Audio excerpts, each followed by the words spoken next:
All right, let's go ahead and move into how to use our rubber cement pickup eraser. So once you get to the very end of your painting, and certainly mine isn't there yet, but in the interest of getting this posted in time for you guys to get started, I'm going to call this good, okay? But what we're going to do is we're going to go ahead and lift up the masking fluid off the surface of my paper now that it's 100% dry. And let me give you a little idea in terms of how you want to do this. The thing you don't want to do is you don't want to go like this, back and forth, like you do an eraser. What you want to do is hit the paper, go in one direction, lift up, hit the paper, go in one direction, okay? So don't go back and forth, don't go side to side, choose one direction, and you're gonna go like that and then lift up, and that's gonna prevent you from tearing the paper. Your paper will tear if that masking fluid in your paper isn't really dry.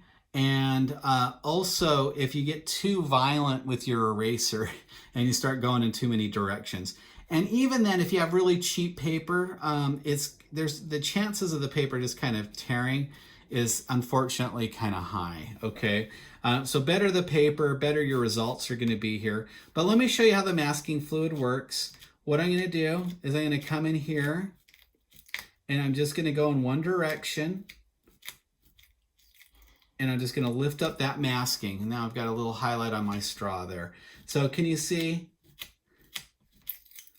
how I can just kind of lift it up? You can even use your hands and sort of pull, but it's like magic. So I didn't have to spend all that time going in and mapping out that little tiny area of masking fluid, right?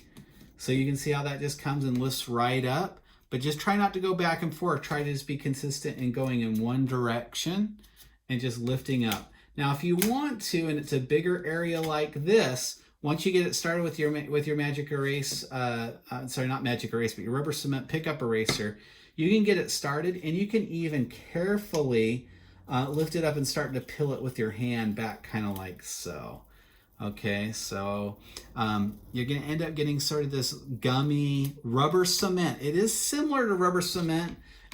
In fact, I don't know if that's the origins of the masking fluid technique, but this is specifically designed for watercolor. But you can see this eraser does really good at just lifting it up. And then you gather the little balls, right?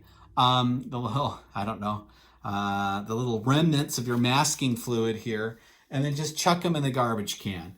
But now you can see I painted over this and it preserved all the whites that I needed preserved here in my cloud. Woohoo! It's pretty cool. Anyway, so now I've got the white of the cloud, and eventually I would glaze this bird a lot darker, right?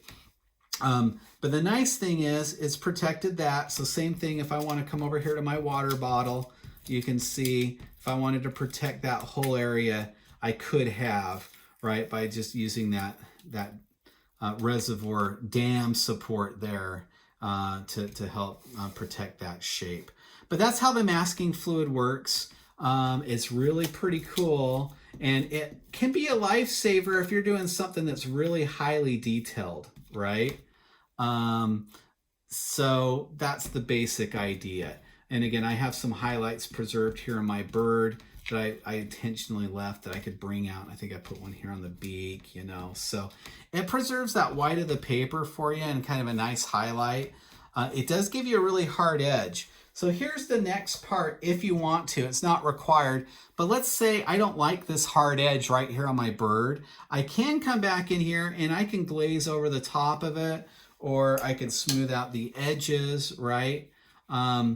So I can minimize that hard edge effect if I want to do a wash over the top. If I have a big area, let's say I want to make it a sunset, or I want to give these clouds a little bit of color, I can do that, right? No problem. I can come back in and I can watercolor over that area and give the illusion of like a little bit of a sunset up against these clouds here.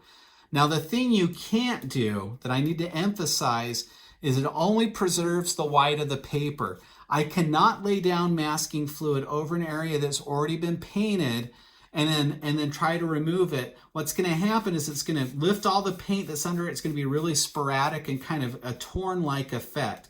So let's say I thought I had the good idea of like, hey, I'm going to mask over the edge of the bird, paint right here. It won't work. It only preserves the white of the paper. But that being said, you can always come back in and add tone over those areas of the paper.